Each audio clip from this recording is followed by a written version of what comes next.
Greetings Nephilim, welcome back to another video. Today we're taking a look at the Trash Killer build for the Sorcerer class in Diablo 4.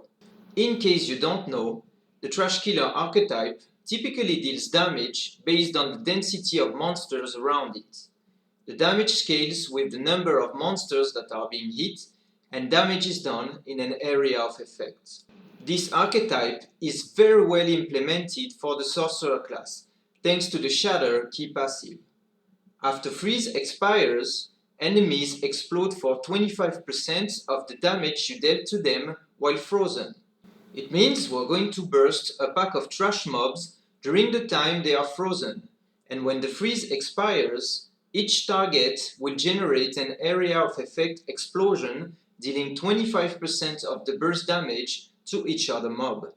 For example, if there were 10 frozen monsters that were damaged during the freeze, each of those 10 monsters will produce an explosion.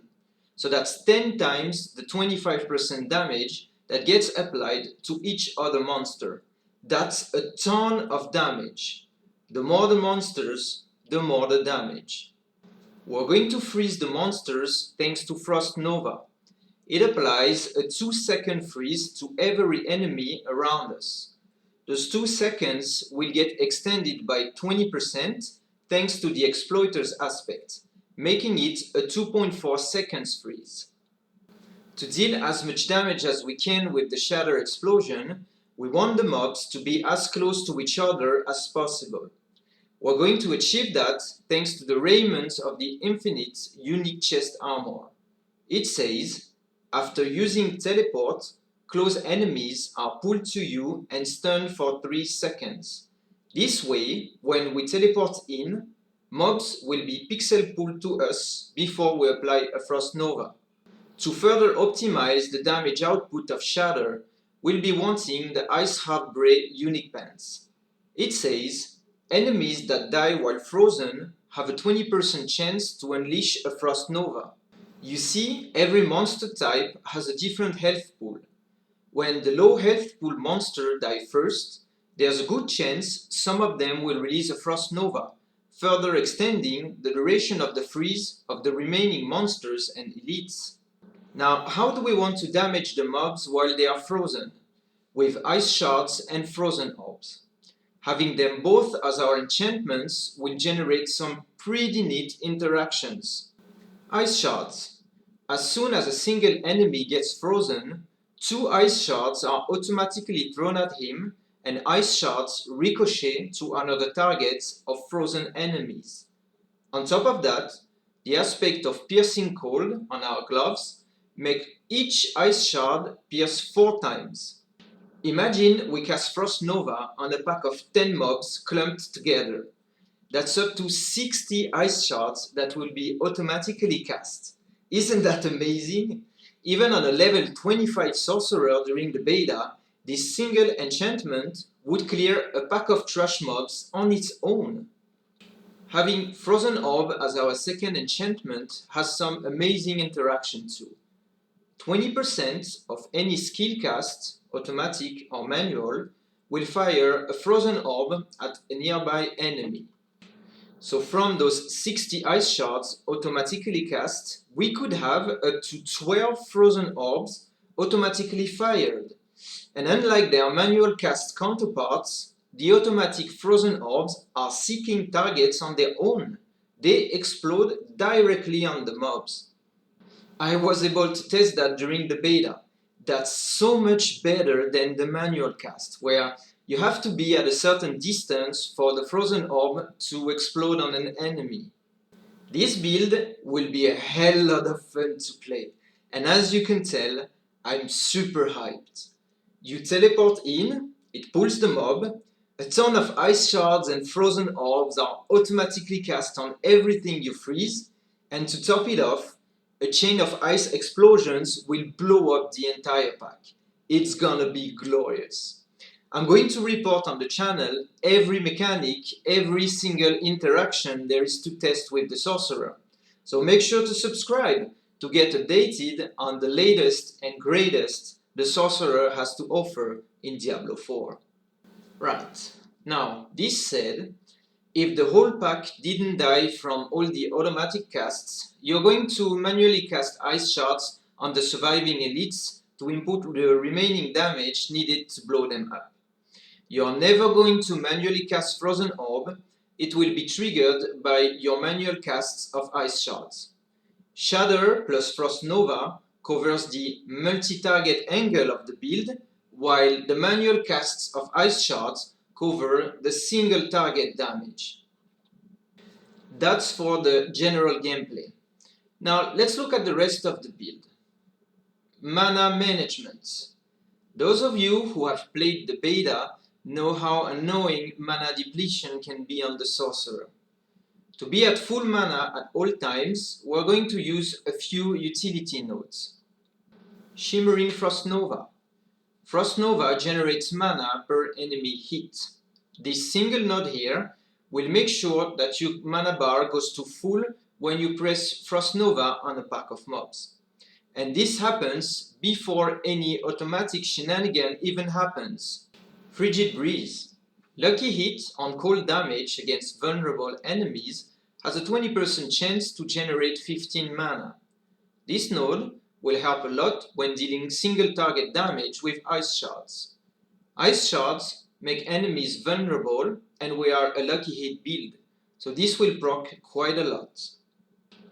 Greater Frozen Orb. Frozen Orb's explosion restores 5 mana when hitting a frozen enemy. Question: how do we freeze single targets when our Frost Nova is on cooldown? Answer: Frozen Orb applies 34% chill, meaning 3 Frozen Orbs will freeze the enemy. So that's for the mana. Now let's look at Cooldown Management. There are several ways we're going to reduce the cooldown of our spells so we can do the teleport plus Frost Nova thing in quick successions. First and foremost, teleport cooldown is reduced by 3 seconds when it hits 6 enemies as we pixel pull the mobs. Then, Frost Nova's cooldown will be reduced by 6 seconds if we kill 3 enemies with Froze. On top of that, Ice Plates is going to reduce all our other cooldowns by 0.5 seconds every time it hits a vulnerable enemy. The way we're using Ice Plates in our damage rotation is as follows. You TP in, pixel pull all the mobs to you, cast Frost Nova to freeze everything and to trigger autocasts, then cast Ice Plates on an elite in the pack or the largest HP pool monster in that pool, then continuously cast Ice Shards on that target until everything dies. Your Teleport and Frost Nova cooldowns should be backup for the next pack. Rinse and repeat. You could reduce even further the cooldown of Teleport and Frost Nova by allocating 5 points onto each of them, by removing Ice Armor or some other defensive node. But in this version of the build, I'm not underestimating the defense. Neither should you. Alright, now that we've covered the damage rotation, let's look at the damage multipliers that will make this build hit very hard.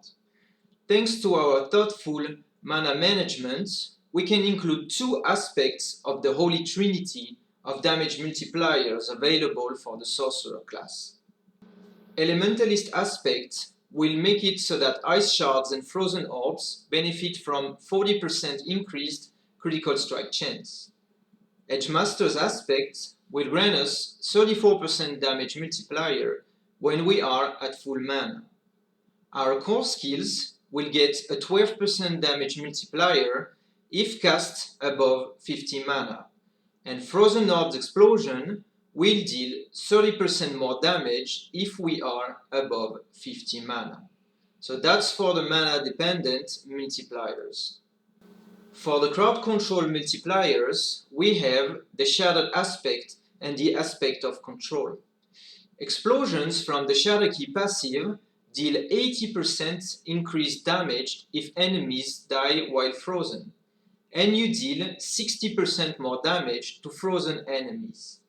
The 80% comes from the fact that Shattered aspect is equipped on a 2-handed weapon, and the 60% is because the aspect of control is equipped on our amulet. Besides that, Ice Shards deal 25% more damage to frozen enemies. We deal 9% increased damage to chilled enemies and 18% increased damage to frozen enemies. Other multipliers include 15% more damage to elites and 50% more damage to unstoppable enemies. On to defense, we're getting 30% damage reduction after teleporting and the full 5 points in ice armor, further modified with the mystical node for recovery. Align the elements and mana shield will ensure that we're not getting one-shot. To some extent, the crowd control we're applying to mobs, the 2.4 seconds freeze and the 3 seconds stun, greatly increase our survivability too. Our 3 points in protection serve another purpose beyond pure defense. The shield we get every time we cast Teleport or Frost Nova ensures we benefit from the aspect of fortune during our damage rotation. This aspect, along with the Precision Magic node, will boost the initial 71% lucky hit chance of Ice Blades to a massive 106% lucky hit chance. Our Ice Shards lucky hit chance will now be at 60% and Frozen Orb at 55%. Finally, your basic skill will be primarily used to kite mobs in order to group them up before you pixel pull them with Teleport. Generally, it is better for that task to have a multi-target skill that doesn't apply any slow. That's why we are picking up Spark. But if for some reason you want a single target skill that will chill, then you can use Frostbolt. For your Paragons, you want to rush Frigid Fate as it will help a lot on the mana management front. Dealing cold damage to vulnerable enemies increases your lucky hit chance by 1% for 5 seconds, up to 15%. Next, you want to get Icefall. Killing a frozen enemy grants you 15% of your maximum life as a barrier for 5 seconds. Next, we'll get Enchantment Master to increase the proc chance of Frozen Orb. Your enchantments are 20% stronger. And finally, we'll get the Static Surge. Stunning close enemies restores 10 mana. For your glyphs, it really depends on what you need at the time you're playing the build. More offense or more defense. For offense, I recommend picking some of those 4 different glyphs. Control. You deal 10% increased damage to slowed or chilled enemies, or instead, 20% increased damage to stunned or frozen enemies. On top of that, you deal 14.4% increased damage to crowd control targets. Destruction. Critical strikes increase all damage the enemy takes from you by 2% for 10 seconds, up to 12%. On top of that, core skills deal 19.2% increased critical strike damage. Exploit. Dealing damage to a vulnerable enemy increases your damage by 1% for 6 seconds, up to 10%. On top of that, you deal 9.6% increased damage to vulnerable targets. Tactician. You deal 10% increased damage for 4 seconds after casting a defensive skill. On top of that, rare nodes within the range of that glyph will be extended. If you're looking for defensive glyphs, I would recommend Reinforced. You gain 10% damage reduction while you have an active barrier. On top of that, rare nodes within range of that glyph will be extended. Or you could get Imbiber. You get 30% increased potion healing, and on top of that, you deal 12% increased damage while healthy. If you've enjoyed this build guide and want me to make more build guides like this one, please hit the like button and say something nice in the comment section of the video. If you're looking for a clan offering PvP activities, speed farming and speed leveling group play, subscribe to the channel and stay tuned. I'll see you in Sanctuary, Nephilim.